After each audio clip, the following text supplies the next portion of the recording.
வணக்கம் நண்பர்களே. இப்பொழுது லக்ஷ்மி கணபதியை நம்ம எப்படி வசியம் செய்வது? லக்ஷ்மி கணபதி வசியம் செய்தால் நமக்கு என்ன நற்பலன் கிடைக்கும்? மற்றும் லக்ஷ்மி கணபதியை யாரெல்லாம் சூட்சமமாக வணங்கி பெரிய ஆள் ஆகியிருக்காங்க அப்படி என்பதை நம்ம ஒரு சின்ன பதிவாக பார்க்கலாம். நீங்கள் முதல்ல என்ன செய்றீங்கனாக்கா, பௌர்ணமி அன்னைக்கு அதிகாலையில் எழுந்து சுத்த ஜலத்தில் நீராடி விட்டு நீங்கள் இந்த பூஜையை உங்கள் பூஜை அறையிலோ அல்லது ஆலமரத்தின் அடியிலோ அமர்ந்து நீங்கள் இந்த பூஜையை தொடங்குங்க. முதல்ல தலை வாழை இலை விரித்து அவல் பொரி வெற்றிலைப்பாக்கு பூ பழம் தேங்காய் வைத்து நாட்டு சர்க்கரை கற்கண்டு சர்க்கரை பொங்கல் இதை நெய்வேத்தியமாக வைத்து நீங்கள் வணங்குங்கள்.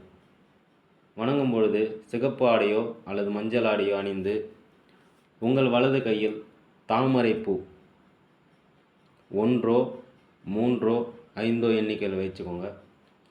வைத்து நான் கொடுக்கப்பட்டிருக்கும் மந்திரத்தை 1008 ஒரு விகிதம் 48 நாட்கள் நீங்கள் ஜபிக்க லக்ஷ்மி கணபதி உங்கள் கண் முன்னே பிரசன்னமாவார். இது சித்தர்கள் சொன்ன வாக்கு. இந்த லக்ஷ்மி கணபதி நீங்கள் வணங்கிட்டீங்கனாக்கா உங்ககிட்ட தனம் தானியம் பணம் காசு வந்து கொண்டே இருக்கும். லக்ஷ்மி கடாட்சம் எப்போவுமே உங்ககிட்ட இருக்கும். மற்றும் லக்ஷ்மி தேவிங்களுடைய பார்வைகள் அனைத்தும் உங்கள் மீது விழும். குபேரன் உங்களை நாடி வர ஆரம்பிப்பார். மற்றும் பந்தயம், லாட்ரி, ஷேர் மார்க்கெட் இந்த எல்லா விஷயத்துலையும் நீங்கள் தான் முதல் ஆளாக இருப்பீங்க.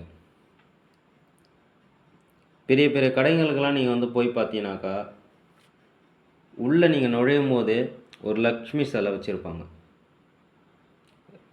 அதிகமான இடத்துல இந்த லக்ஷ்மி விநாயகரை மட்டும்தான் வச்சுருப்பாங்க. அந்த விநாயகர்கிட்ட இருந்து தான் ஒரு பொருளை கொடுக்க ஆரம்பிப்பாங்க, வாங்க ஆரம்பிப்பாங்க.